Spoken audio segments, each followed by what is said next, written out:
Ciao ragazzi e bentornati sul canale. Allora, abbiamo finito il Troglodyte, abbiamo finito il drago, adesso dobbiamo fare, ovviamente ho visto sul sondaggio ci sono altre cose che dobbiamo portare avanti come il Templare Nero Grindark, l'Ultramarine che comunque sarà abbastanza sporco perché come li faccio io, come sapete, sono sempre abbastanza sporchi.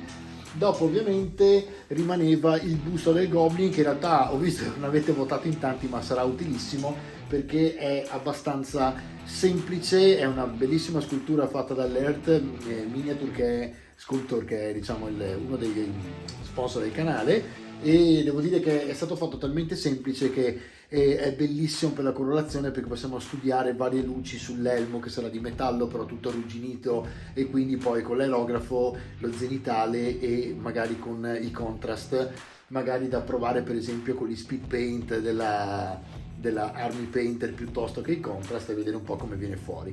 Ma al di là di questo, insomma, che arriveranno in serie in questi giorni, vi faccio vedere ora una serie di 3 puntate importantissime che qualcuno di voi mi ha già chiesto e fatto notare che quasi nessuno fa in Italia specialmente, cioè come montare e preparare le miniature. Quindi vedremo una miniatura di metallo, una puntata con una miniatura di resina e una puntata con le miniature di plastica.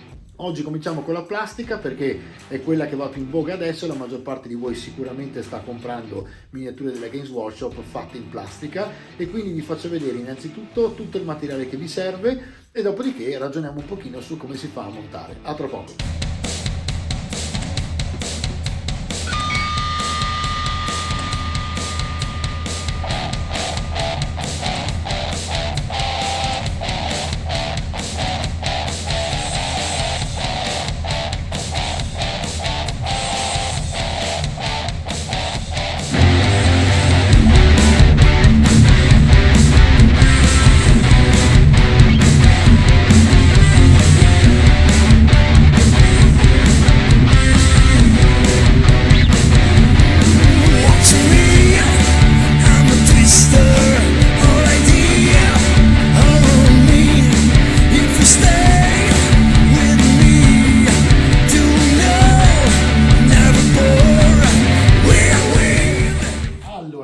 Come vedete qua ho un tavolo ricco di attrezzatura ed è quello che ci servirà per fare tutte e tre i tipi di miniature. Quindi ora vi spiego intanto per la plastica. Dunque, in prima cosa io mi sono procurato un diciamo porta attrezzi che è molto semplice perché costa pochissimo, della Green Stuff, potete comprarlo, altrimenti se non volete insomma il brand della Green Stuff anche in ferramenta trovate degli attrezzini, basta che abbia queste fettuccine che possono praticamente essere utilizzate per poi inserire all'interno, vedete, la lima piuttosto che guardate, addirittura questo basta appoggiarlo così e poi si chiude tranquillamente, ok? Costa poco ed è molto utile per poter mantenere tutto in ordine. Al di là di questo, sapete che vi dico sempre di mantenere pulito il tavolo perché più pulito è più si lavora bene, e diciamo che partiamo dalla plastica. Allora vi faccio vedere tutto quello che serve per la plastica, quindi rimuovo quello che oggi non utilizzeremo per la miniatura che dobbiamo fare e guardiamo un attimino. Innanzitutto la colla per plastica. La colla per plastica è nata intorno al 2010-2011, è una colla a base acetonica, anche qui vi racconto un po' di teoria che come sapete fa molto bene poi per la pratica. L'acetonica perché? Perché l'acetonica, piuttosto che cristallizzare come fa invece la cianoacrilica, scioglie letteralmente la plastica. Quindi quando io vado a montare una miniatura di questo genere, che può essere appunto uno Space Marine, la plastica viene completamente sciolta e questo è il risultato, guardate. Quando voi la lanciate e cade non succede niente, e questa è la cosa che ha fatto andare via di testa la maggior parte dei modellisti della mia età nel passato, perché quando cadeva un drago di ferro si sbriciolava, quando cadeva un drago di resina peggio ancora, e si faceva fatica a salvare la miniatura perché poi una volta dipinta, quando si era rotta, era terribile. In questo caso invece la plastica diventa un pezzo unico e quindi questa colla qui è la colla migliore che poi possiate trovare per la plastica. Ovviamente in questo momento sto usando la colla della GV, ma insomma ci sono tante marche anche qui. C'è il cemento per esempio per plastica che è fatto, addirittura la Green Stuff lo fa con lo scheletro, se guardate, e questo è a pennellino, stessa cosa un po' più liquido e cementifica praticamente, in realtà è la stessa cosa, scioglie, quindi base acetonica, se l'hanno usate sembra quasi l'acetone che le mamme usano per le unghie o le vostre compagne, quindi mi raccomando non prendete l'acetone della compagna che si deve fare le unghie. E al di là di questo qui avete un po' di lime, le lime perché sono tante in una sola, allora si può fare tutto sempre a risparmio con una mina sola, per carità, con una lima scusate, però diciamo che c'è una base qui che fa da teoria. Allora, quando voi avete una curva, che potrebbe essere per esempio lo spallaccio dello Space Marine curvo, ecco, io dovessi limarlo, oppure dovessi limare una parte del gambale, per esempio, la cosa migliore è seguire quello che dovete limare. Se la parte diciamo di plastica è curva, voi usate una lima che è curva. Se usate invece, dovete fare una parte piatta, prendete la lima piatta e via così. E qui avete attrezzi, qui per esempio è mezza tonda, piatta dall'altra parte, qui per esempio è spigolosa. Se dovete prenderne una sola o due, io vi consiglio una di quelle spigolose più piccole, con spigoli più smussati, che può aiutarvi sulle tonde e anche sulle piatte, e una piatta, perché avete diciamo le due parti più importanti. Poi ovviamente se avete un set, anche questo l'ho preso da Greenstuff, è un set da 7 euro, quindi insomma sono 5, costano 7 euro e durano perché hanno anche insomma una buona parte, una buona superficie, quindi anche qui le lime ci sono della GV, piuttosto che guardate c'è la lima della GV, quella più venduta della GV è questa, che è fatta benissimo, molto sottile, super professionale, chiaramente ha un costo elevato, quindi dovendone prendere una sola va benissimo questa. Se avete bisogno di più lime vi consiglio di andare su una cosa di questo genere.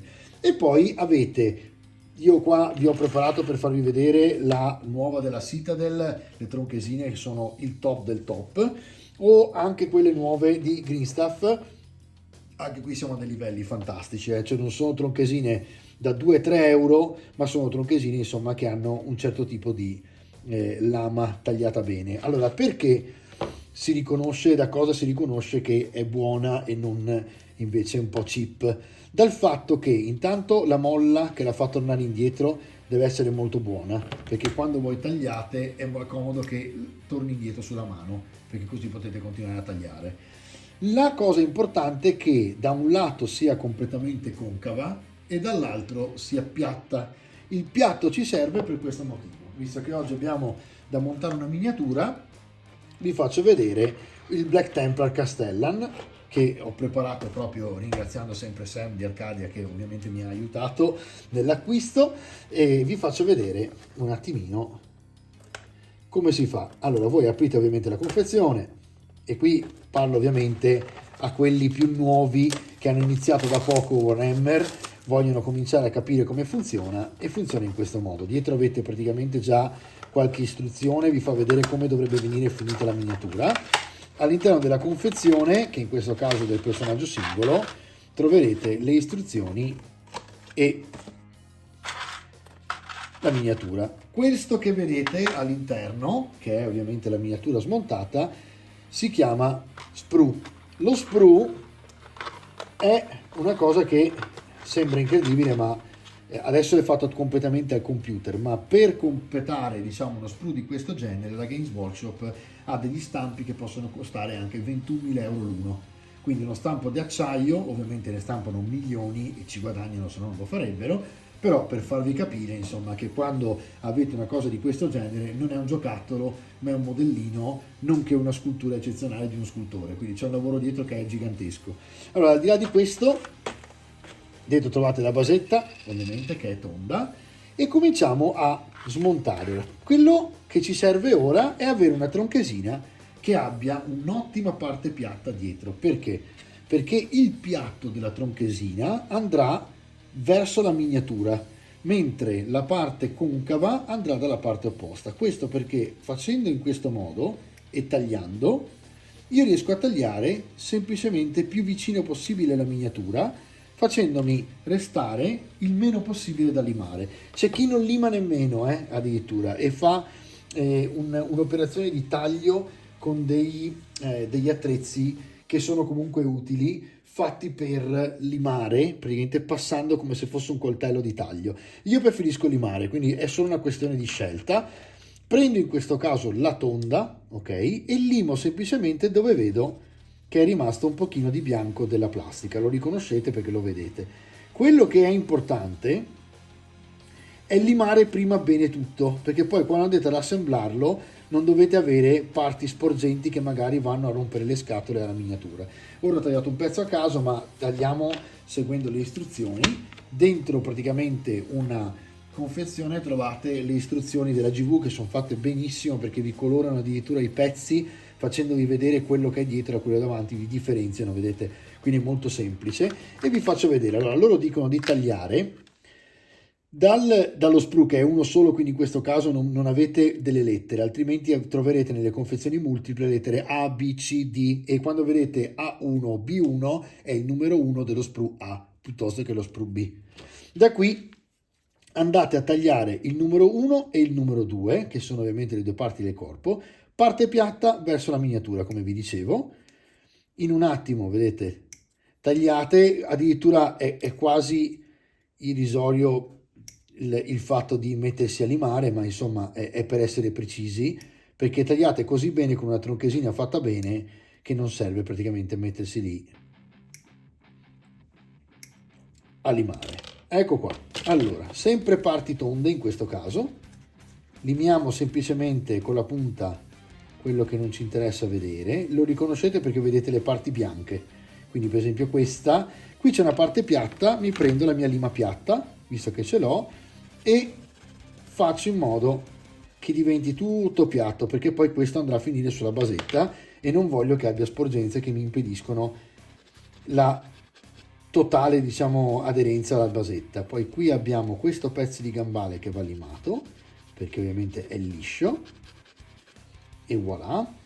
Ovviamente poi questi segni non li vedrete perché mettete il primer sopra, quindi non vi preoccupate. E anche qui, vedete, sotto il mantello c'è qualcosina, ma qui non c'è bisogno. Qui anche siamo praticamente al top. Qui c'è un'altra parte piatta da limare, eccola qui. E direi che ci siamo. A questo punto loro dicono di incollare e vi fanno vedere in giallo il punto da incollare più semplice, diciamo, per fare in modo che aderisca meglio.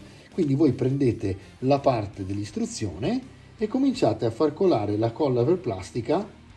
Non esagerate, non serve tantissimo, la colla per plastica ci mette pochissimo a sciogliere la plastica, quindi tentate di essere piuttosto rapidi in questo frangente, diciamo, della montaggio, e niente, semplicemente andrete a unire i due pezzi come vi dicono loro. Quando li avete uniti, la plastica comincia a fare la sua azione, o meglio la colla sulla plastica, e comincia a sciogliere. Se vedete segni come questo, voi potete mettere sopra un pochino di colla per plastica, soffiare in modo tale che la plastica vada dentro, la colla sempre, ce l'ho su quella plastica oggi, e quando a un certo punto si sarà sciolta, qui non vedrete niente e diciamo, il segno della separazione verrà completamente nascosto. Un altro trick che vi consiglio tantissimo è quando trovate delle parti a metà come queste, è andare a limare quando ancora è fresca la colla. Fatelo solo con la colla per plastica perché non va a rovinare la lima. Se voi andate leggeri, vedete, state producendo della polvere di plastica che andrà a finire nel recesso e con la colla per plastica si cementerà e diventerà un pezzo unico. Quindi non dovete più limare, o meglio non dovete più stuccare. Vedete? Qua io vado a limare la parte alta e in questo modo qui ho già fatto completamente la mia stuccatura e non ho bisogno di stuccare quello che prima invece facevamo con il metallo, per esempio, e adesso invece si riesce a sbriciolare abbastanza che il metallo bianco, ma comunque serviva, diciamo, un intervento fatto con gli stucchi. In questo caso si poteva usare, la GV ha fatto la liquid green stuff, che è la pasta verde fatta però liquida, in modo tale che voi col pennellino andate nel recesso, mettete proprio giusto quello che vi serve e potete limare. Un'altra tecnica molto divertente, molto utile, è quella di utilizzare dei pennelli siliconici, che sono questi, eccolo qua. Questo è un pennello che non è un pennello vero, in realtà ha la gomma al posto della martora piuttosto che il sintetico, e questo serve a spingere praticamente all'interno la pasta verde. Quindi quando voi mettete la pasta verde, poi andate a spennellare con questo, spingete con questa spatola di siliconica la pasta verde all'interno e avete di nuovo ottenuto l'effetto della stuccatura. Diciamo che però facendo come vi ho detto io, cioè limando subito, non avrete mai più quel problema lì, perché ormai quando diventa un pezzo unico di plastica va alla grande. Vi faccio vedere poi un time lapse del resto della miniatura seguendo sempre queste 3-4 istruzioni che vi ho dato, e abbiamo finito di montare la miniatura di plastica. A tra poco.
Come vedete, allora, 2 o 3 trick che non avete visto magari perché erano in velocità durante il timelapse. Allora, il primo è che la colla per plastica, essendo acetonica, non secca subito, potete lasciarla aperta mentre lavorate, non muore nessuno, non si secca troppo.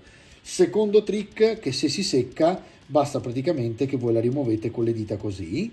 Terza cosa, non va a incollare le dita. Quello che è in pericolo in questo caso durante, diciamo, tutta la lavorazione è la plastica della miniatura che si scioglie velocemente, quindi quello dovete posizionare prima, vedere come si mette il pezzo prima per non perdere tempo dopo, mettere la colla e incollare.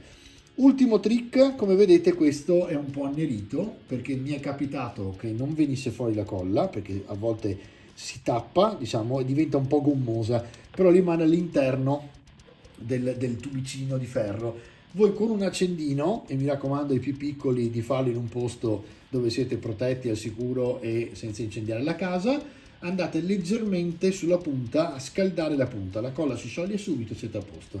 Non vi preoccupate che non c'è il ritorno di fiamma, anche se dicono che è infiammabile, in questo caso non vi esplode niente in mano, quindi state tranquilli, basta semplicemente scaldare la parte di ferro. Se avete questa paura potete levare la parte di ferro tranquillamente così, la scaldate e poi la rimettete, in modo tale che non avete neanche il problema dell'eventuale ritorno di fiamma, che comunque vi assicuro non c'è. Dall'altra parte, ultima cosa da sapere, appunto, prima la posizione e poi trovate, andate bene a controllare che la miniatura non abbia cose da limare sul finale. Qui avete visto nel time lapse che ho limato leggermente, il resto non si vedrà perché anche se qui lo vedete in trasparenza c'è la colla per plastica sopra, quindi quando darò il nero del primer non si vedrà più questa cosa. E ultima cosa, quando mettete la miniatura sulla basetta lasciate sempre un po' d'aria davanti alla miniatura, quindi i piedi della miniatura, scusatemi, va sul retro della basetta, e quindi in questo caso ho fatto in modo che il mantello visto dall'alto restasse all'interno della basetta abbastanza. È bellino anche se sporge un pochino ma non troppo, e davanti avete un po' di aria che potete utilizzare per qualsiasi motivo, ma tieni comunque la basetta e la miniatura bilanciate. A questo punto ragazzi, per oggi posso salutarvi e ci vediamo domani per il tutorial del metallo. Allora ragazzi, oggi abbiamo finito di montare la miniatura di plastica, abbiamo visto come si monta con la colla acetonica, ci siamo montati il Castellan dei Black Templar, e quindi magari potremmo andare a fare il tutorial del Grimdark proprio su di lui, che è una miniatura veramente veramente bella, molto particolareggiata e tra le altre iconica perché è presa dalle illustrazioni di John Blanche, che è il più grande illustratore, il più storico, diciamo, illustratore della Games Workshop degli anni 70-80, e quindi veramente bellissima miniatura. Allora, ci vediamo domani che vediamo la miniatura di ferro, quindi cambieremo colle, cambieremo tutto il tipo di approccio nei confronti della miniatura. A domani!